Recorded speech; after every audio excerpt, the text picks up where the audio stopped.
যারা হত্যা করেছে, অগ্নিসন্ত্রাস করেছে, তাদেরকে দিয়েছে দায় মুক্তি, আর মামলা দিয়েছে আমাদের বিরুদ্ধে, আওয়ামী লীগের নেতাকর্মীদের বিরুদ্ধে।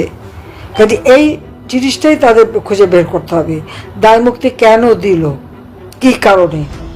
দায় মুক্তি তো এই জন্যই দিয়েছে যে যেহেতু তারা দায়ী, যেহেতু তারা এই সমস্ত অপকর্ম করেছে, যারা এই ইউনূসের প্ররোচনায় যে সময় তার যে মাস্টার মাইন্ড এবং চালারা, তারা তাদেরকে যা বুঝিয়েছে সেটা বিভ্রান্ত হয়েছিল। আজকে তারা সেই বিষয়টা বুঝতে পেরেছে, অনুশোচনা হচ্ছে, ক্ষমা চাচ্ছে। আমি তো ক্ষমা করে দিয়েছি, আমার তো কোনো কারোর বিরুদ্ধে কোনো অভিযোগ নেই।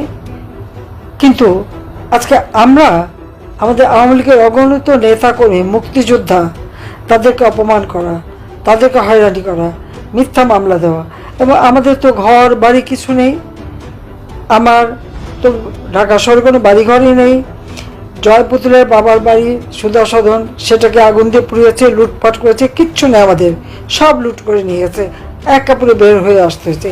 তো সেই ক্ষেত্রে আমি বলবো যে তদন্ত যদি করতে হয়, আমাদের বিরুদ্ধে মামলা করেছে, সেটা যদি মামলা চালাতে হয়, তাহলে আগে এই তদন্ত করে দেখতে হবে যে কারা এই হত্যার সঙ্গে দায়ী।